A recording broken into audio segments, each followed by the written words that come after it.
चाहिए। भक्त ऐसा होना चाहिए, ऐसा होना चाहिए। वो ऐसा नहीं समझता कि धूप का असर कुछ इनके ऊपर होने वाला नहीं है, जहां रहे जाने दो, नहीं। लेकिन उस समय अगर किसी दूसरे अन्य विधि नियम निषेध का सवाल आ जाएगा तो पहले मां के प्रति जो प्रेम है अंतरंग में, वो पहले, बाद में सब नियम। तो प्रधान वस्तु जो है वो पहले। तो ये जो देह पांच भौतिक नहीं है, इसके कई प्रमाण हैं। और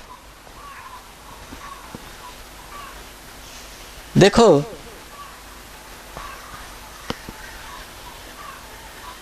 कई बार मां के लीला चरित्र में आप पढ़ते हैं, सुनी भी है ये बात, अनुभूत भी की होगी। पूर्व जीवन में अनाज के कुछ दाना, 2, 4, कभी 7, जैसा नियम उसी प्रकार उतना ही दिन में खाके, और वो भी हर दिन नहीं, 1 दिन के बाद, 2 दिन के बाद, 4 दिन के बाद, 7 दिन में एक बार, इस प्रकार के कई नियम। जब जिस समय जो नियम शुरू हो जाएगा, हो जाता था। क्या किसी पांचभौतिक देह के लिए मुमकिन है कि अनाज का एक ही दाना खा के 24 घंटा, क्या 1 घंटा भी नहीं रह सकेंगे हम? कम से कम जल की तो जरूरत पड़ेगी, वो भी नहीं। तो ये सब बातें स्पष्ट रीति से दिखाते हैं कि हमारा शरीर जिस प्रकार पंच महाभूतों से बना है, उनका शरीर पंच महाभूतों से नहीं बना है। बिना दवा लेके क्या हम रह सकते हैं? सर्दी खांसी हो जाए तो भी हमें दवा लेनी पड़ती है।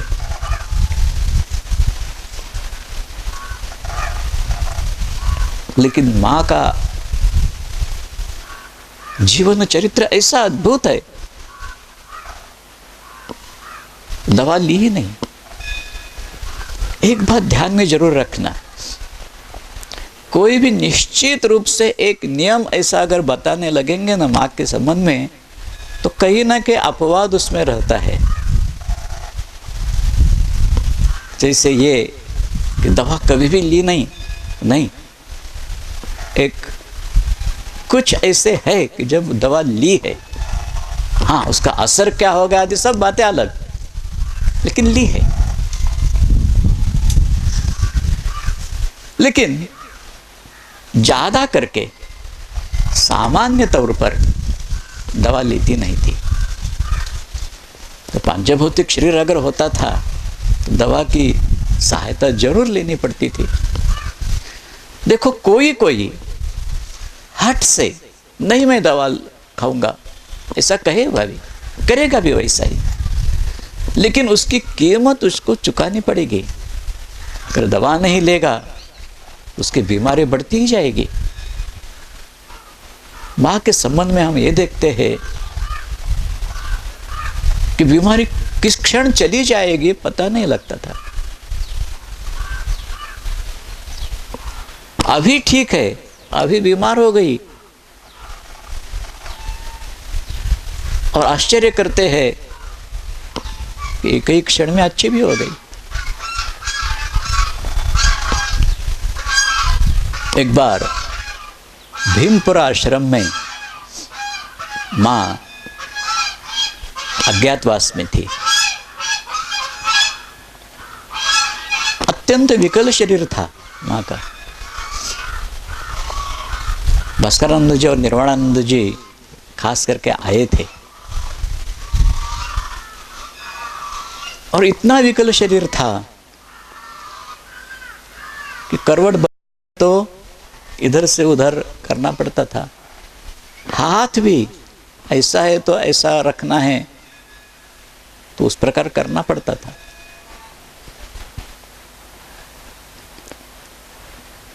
शंकित थे सब, अब क्या होगा।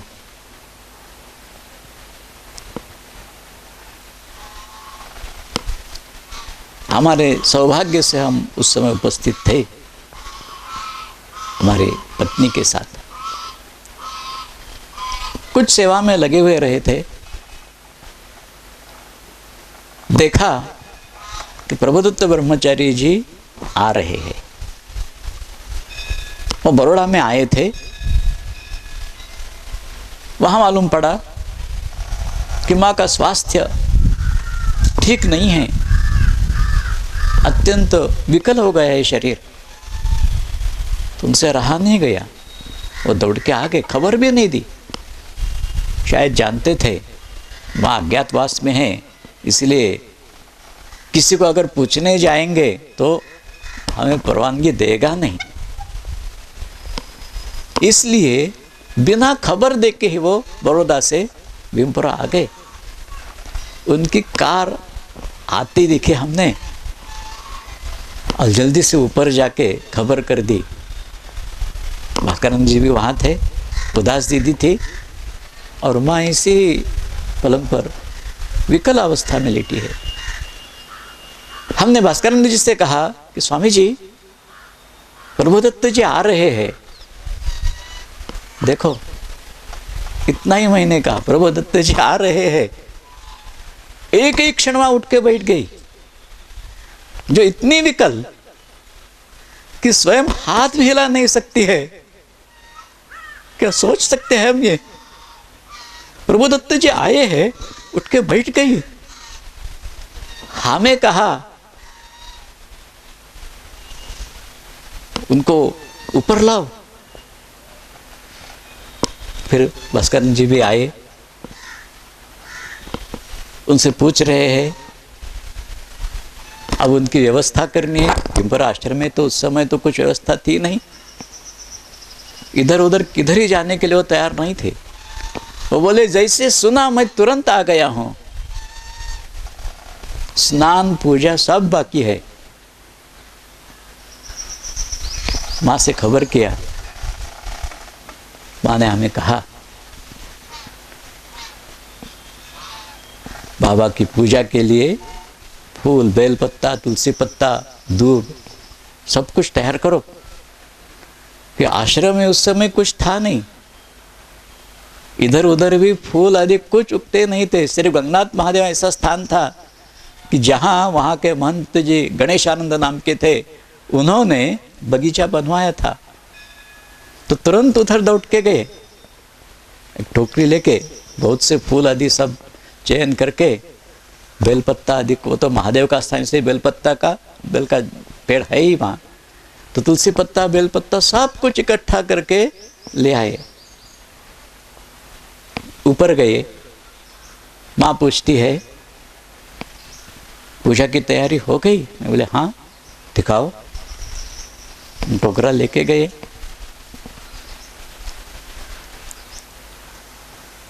माँ ने सिर्फ देखा मेरी तरफ, और अपने हाथ से जो कुछ फूल रखे थे उसमें निकाल के सफ़ेद फूल अलग किए, पीले फूल अलग किए, लाल फूल अलग किए, बेल पत्ता एक एक ऐसा जोड़ के ठीक से रख दिया।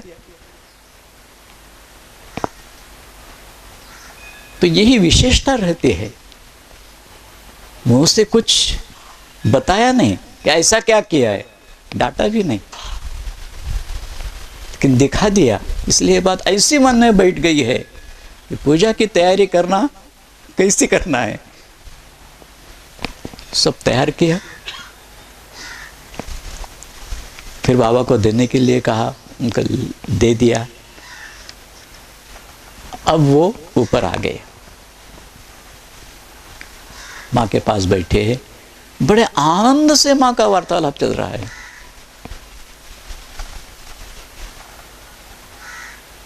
नामो निशान भी नहीं है थकावट का, बीमारी का नहीं, थकावट का नहीं, कुछ भी नामो निशान नहीं।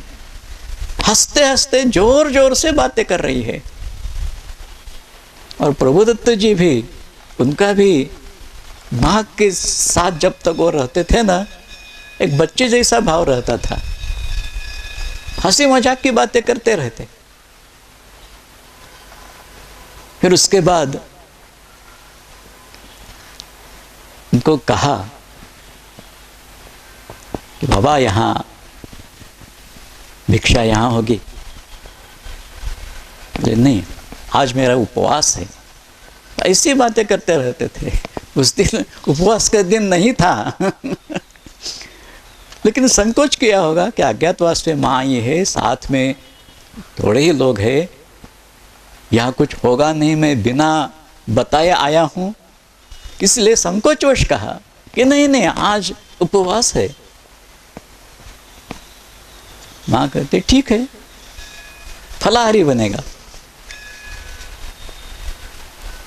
अब बाबा कहते हाँ ठीक है, फिर ठीक है, फल खा लेंगे। नहीं, फलाहारी में सिर्फ फल का नहीं, कुछ बनेगा। उदास जी तो वहां खड़ी है, वो मन ही मन अस्वस्थ हो रही है, क्या बनाएंगे इनके लिए, है तो कुछ नहीं।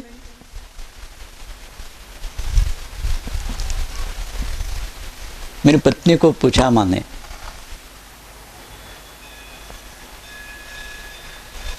उदास की मदद करने के लिए, तो क्या बनाना।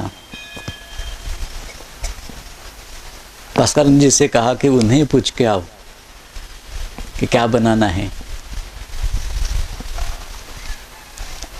अब उनके भी मन में कुछ मजाक की बात आ गई। वो कहते पूरम पूरी बनाने के लिए बताओ। भास्करन जी कहते ये बनाने के लिए कहा है। दस कहते यहाँ क्या है, फिर कुछ नहीं है कि माँ ने जो कहा है फलारी बनेगा तो बनाना ही पड़ेगा। तो मैंने कहा हम चांदोद से लेके आ जाएंगे, इतना समय नहीं है, क्योंकि हम पैदल ही जाते थे और आते थे, इतना समय नहीं है। तो फिर क्या है, सब ढूंढ के देखा तो साबूदाना मिला एक जगह। तो बस उदास कहते बस साबूदाना से बनेगा। दया ने कहा कि पूरम पूरे बनानी है तो सिर्फ साबूदाना से नहीं चलेगा, मूंगफली का दाना भी लगेगा, वो पीसना पड़ेगा। तो पीसने के लिए भी कुछ साधन नहीं है, मिक्सर आदि कुछ था ही नहीं, और ऐसी चीजों की जरूरत पड़ती नहीं थी। फिर वहां जो पत्थर थे बड़े बड़े, उसमें से एक बड़ा गोल पत्थर और एक ऐसा स्लेट जैसा पत्थर लिया, लेकिन मूंगफली नहीं है तो क्या करेंगे। तो अचानक, ये भी तो माँ की लीला ही है, दया के मन में आया। उदास से पूछती है कि कल वो बद्रिकाश्रम के ब्रह्मानंद स्वामी जी, वो भी उस समय वहाँ बद्रिकाश्रम में थे, माँ के दर्शन के लिए आए थे, और साथ में कुछ ड्राई फ्रूट्स लेके आए थे। तो दया के मन में आया, वो कहती है उसमें से काजू आदि कुछ है।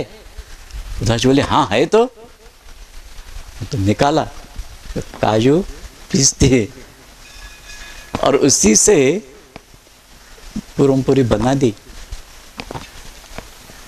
उनका पत्तल लगा दिया, संदेश भेज दिया ऊपर माँ को, तैयार हो गए। स्वामी जी, भास्करन जी भी उन्हें कर रही है कि चलिए। अब वो कहते हैं मैं नहीं आऊँगा नीचे, मैं माँ के सामने बैठ के खाना खाऊंगा। यही अगर नीचे है तो माँ को भी नीचे ले जाना पड़ेगा।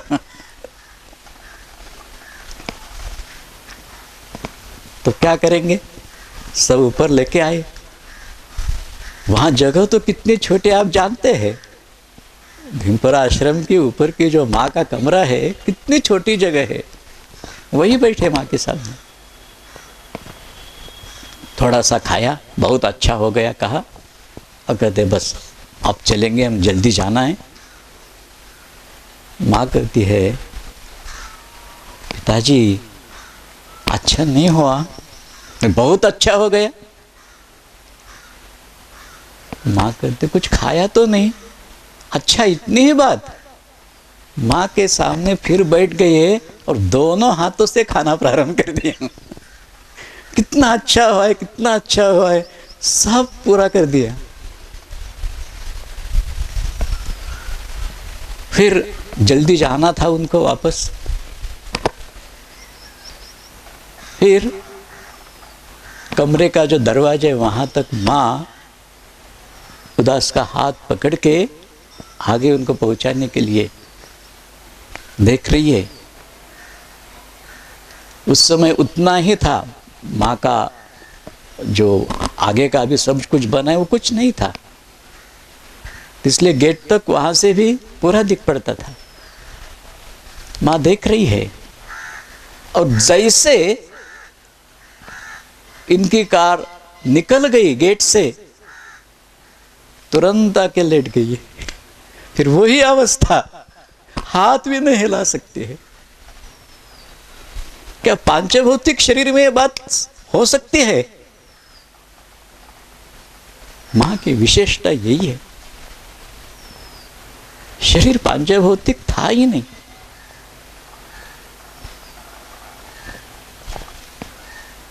कोई इस प्रकार की भी शंका उपस्थित करते हैं, अगर पांचभौतिक शरीर नहीं था तो कुछ अन्य प्रकार से हमारे ध्यान में वो बात आनी चाहिए थी। हम तो देखती है वैसा ही है, नाखून बढ़ते ही है, काट दिए जाते हैं, लंबे बाल है, कभी कभी काटे भी गए हैं, फिर भी बड़े हो गए हैं। छोटी बच्ची थी, बढ़ते बढ़ते बढ़ते बढ़ते वृद्धावस्था तक आई है, तो पांचभौतिक शरीर नहीं है तो ये कैसी बात? फिर बड़ा अच्छा सवाल है ये कि अगर मां का शरीर पांचभौतिक नहीं है तो बचपन से लेकर वृद्धावस्था तक की सब अवस्थाएं एक के बाद एक आई कैसी? वजह एक ही वजह जो स्वयं मां ने कही है कांति भाई जी को, कि कांति ये शरीर हमेशा अपने को छिपाए रखना चाहता है। जैसे एक छोटी बच्ची अगर वैसी ही रहती थी, जो बात हम सनत कुमार जी के साथ सुनते हैं, सनक सनंदन सनातन शरद कुमार, 4 कुमार, ये 5 साल से उनकी आयु बढ़ी ही नहीं। वैसा अगर मां के संबंध में दिख पड़ता था तो हम जरूर जान जाते थे कि कुछ अलौकिक देह है ये, कि मां अपने को छिपाए रखना चाहती है। जैसा तुम्हारा शरीर वैसा ही है, वैसा ही बढ़ता है, वैसा ही वृद्ध हो जाते सब कुछ, लेकिन एक ही क्षण में अवस्था का परिवर्तन, ये इतनी बात पूरी है, ये साबित करने के लिए शरीर पांचभौतिक नहीं है। तीसरी एक बात है, किसी योगी का जिस प्रकार पंचमहाभूतों के ऊपर नियंत्रण रहता है, उसी प्रकार मां के लीला चरित्र में भी असंख्य बातें हम देखते हैं कि पृथ्वी आप तेज वायु आकाश, इन 5 तत्वों पर विलक्षण रीति से प्रभुत्व। आगे का लीला चरित्र देखते समय हम एक एक का जैसा जैसा प्रसंग आएगा देखेंगे उसे। लेकिन आंधी तूफान के ऊपर भी नियंत्रण, कड़ी धूप के ऊपर भी नियंत्रण, वृष्टि के ऊपर नियंत्रण, अथांग जल के ऊपर नियंत्रण, पहाड़ के ऊपर भी नियंत्रण, ये सब बातें आगे की लीला में हम देखेंगे। तो ये बात जरूर इसको साबित कर देती है कि क्यों न ये शरीर सामान्य की तरह बाल्यावस्था, युवावस्था, वृद्धावस्था आदि से गुजर गया है, फिर भी वो सब लीला है, दिखाने के लिए है। तुम में और इस शरीर में कुछ भेद नहीं है, ये दिखाने के लिए। माँ के शब्दों में हमें भुलावे में डालने के लिए है ये, नहीं तो उनमें अवस्थांतर कुछ है ही नहीं। वो स्वयं कहती है, बाकी की सब बातें छोड़ो, लेकिन इतनी तो, जन्म लिया तब से जहां सवाल पूछा गया था तब तक मैं वो ही हूं, मैं वो ही हूं, कुछ फर्क नहीं है।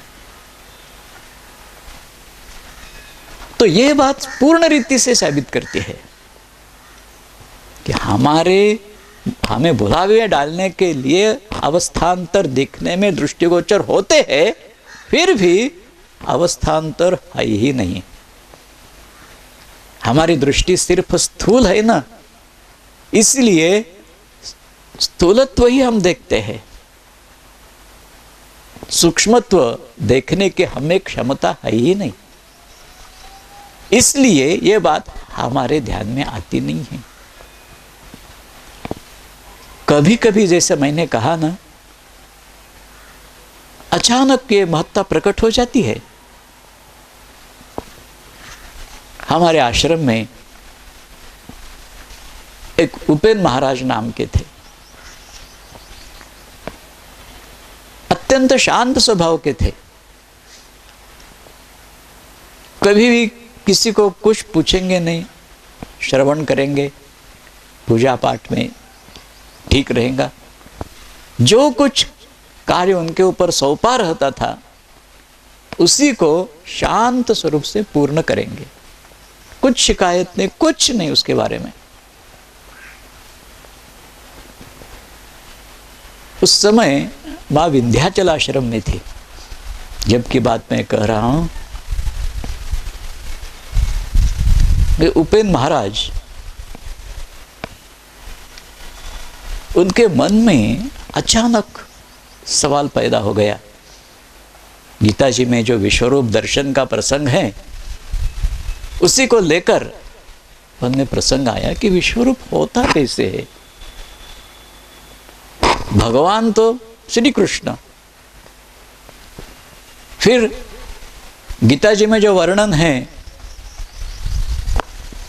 कि अनंत प्रकार के हाथ है, अनंत देवता के मुख इत्यादि इत्यादि, सब कुछ विराट स्वरूप। फिर भी मन में आया, विराट हो तो भी रूप तो है, सर्वव्यापी हो नहीं सकता। सर्वव्यापी है तो रूप नहीं बनेगा। ये एक तत्वज्ञान की दृष्टि से एक विलक्षण सवाल है। ये जो सवाल श्रीमद् भागवत में जो कुछ वर्णन है, उससे से ऐसा लगता है कि उद्धव जी के मन में भी आया होगा।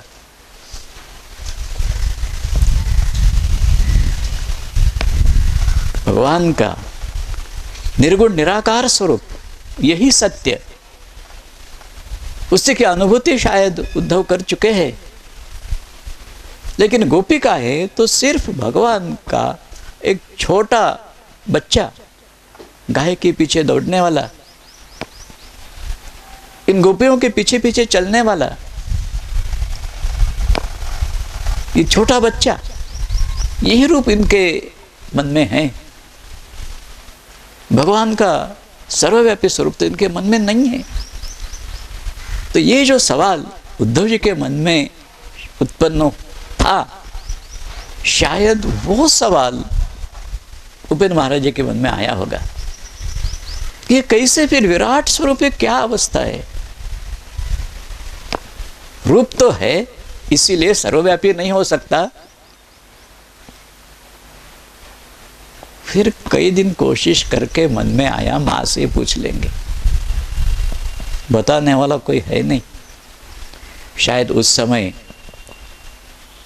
बड़े प्रकांड पंडित हमारे आश्रम में ही थे सब, जैसे नारायण स्वामी आदि।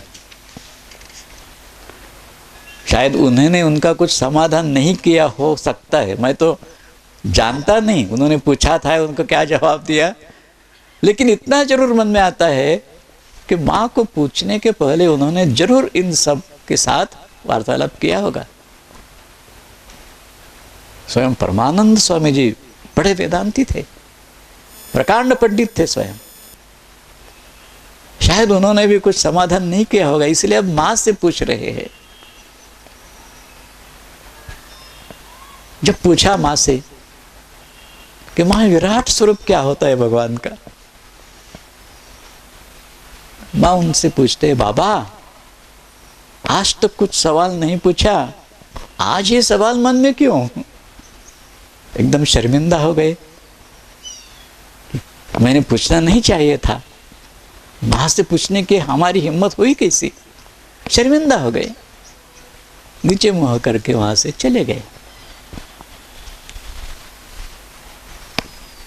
प्रातः काल का समय था, प्रातः विधि के लिए जा रहे हैं।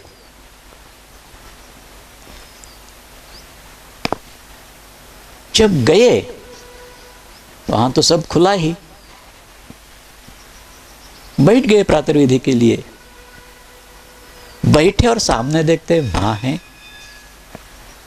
एकदम उठ के चौंक गई, दूसरी जाकर बैठ गए। वहां भी देखते मां है, कहीं भी जाए मां को ही देख रहे।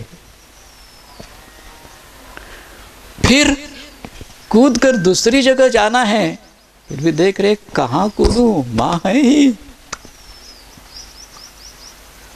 फिर सोचा ऐसे ही अब आश्रम चला जाऊंगा वापस, कि जाएगा कैसा? जाना है तो भी जहां पांव रखना है वही मां है ही। फिर आंख बंद कर दिए और कूदते कूदते चले आए, आश्रम में आए।